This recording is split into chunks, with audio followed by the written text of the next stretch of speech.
Hello viewers, আসসালামু আলাইকুম। This is Jewel from Jewel's bucket list. ছোট একটা বিষয় আপনার সাথে শেয়ার করার জন্য ক্যামেরাটা অন করলাম।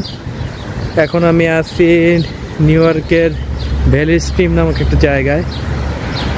তো আমি এর আগে যত দেশে ভ্রমণ করেছি, বেশিরভাগ জায়গাতে আমি সেই দেশে যাই, সেখানকার সিম কিনেছি। এই ফার্স্ট টাইম ইউএসএতে আসার আগে আমি আমার সিমটা, বাংলাদেশি সিমটা রোমিং করি, এবং রোমিং করার পরে রোমিংয়ের যে এক্সপিরিয়েন্স সেটা আপনাদের সাথে শেয়ার করার জন্য ক্যামেরাটা অন করলাম। আমি গ্রামীণ ফোন, আমার সিম রোমিংয়ের মাধ্যমে এদেশে আসি, এবং এদেশে আমি ইউজ করছি চমৎকার পারফরমেন্স। এখানে অ্যাকচুয়ালি ইউরোপ আমেরিকাতে গুগল ম্যাপটা অনেক আপডেটেড।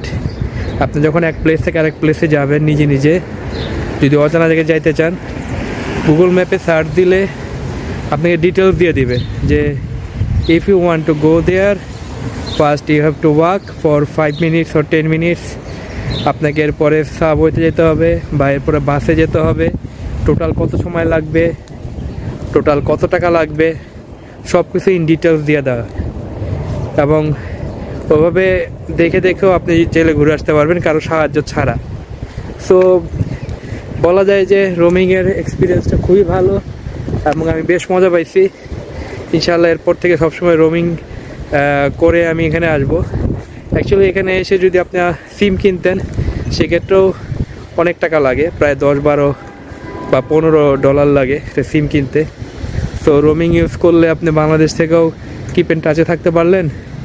আবার কোনো দেশে আসার পরে আপনার সেই দেশে সিম কোথায় কিনবেন, কী কী কাগজ লাগবে, এইসব ঝামেলাও থাকে না।